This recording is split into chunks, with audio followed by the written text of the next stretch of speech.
বৈশ্বিক কর্মী ছাঁটাই এবং খরচ কমানোর কৌশলের অংশ হিসেবে ২৫ বছর পর পাকিস্তানে নিজেদের কার্যক্রম বন্ধ করার সিদ্ধান্ত নিয়েছে বিশ্বখ্যাত প্রযুক্তি প্রতিষ্ঠান মাইক্রোসফট।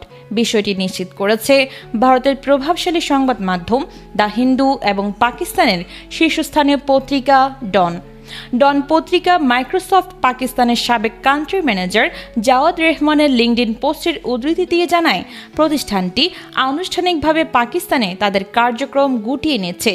এই ঘোষণার পরপরই পাকিস্তানের প্রযুক্তি খাতসহ বিভিন্ন স্টেক হোল্ডারের মধ্যে গভীর উদ্বেগ দেখা দেয়। তাদের মতে মাইক্রোসফটের এই সিদ্ধান্ত শুধু কর্মসংস্থানে আঘাত হানবে না, বরং দেশের অর্থনীতির ওপরও নেতিবাচক প্রভাব ফেলবে।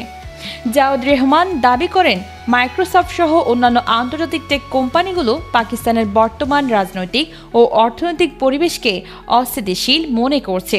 তার ভাষায়, একসময় মাইক্রোসফট পাকিস্তানে তাদের কার্যক্রম আরও বিস্তৃত করার কথা ভাবলেও দেশের নিরাপত্তা ও অর্থনৈতিক অনিশ্চয়তার কারণে ২০২২ সালের শেষ দিকে তারা ভিয়েতনামকে বিকল্প হিসেবে বেছে নেয়।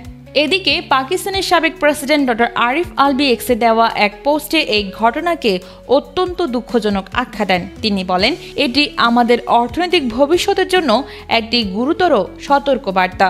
উল্লেখ্য, ২০০০ সালের জুন মাসে মাইক্রোসফট পাকিস্তানে তাদের কার্যক্রম শুরু করেছিল। এরপর থেকে দেশটির প্রযুক্তি খাতে এই প্রতিষ্ঠানটি গুরুত্বপূর্ণ ভূমিকা পালন করে আসছিল। বিশেষ করে সফটওয়্যার উন্নয়ন, ক্লাউড কম্পিউটিং এবং শিক্ষা খাতে তারা নানা ধরনের উদ্যোগ নেয়।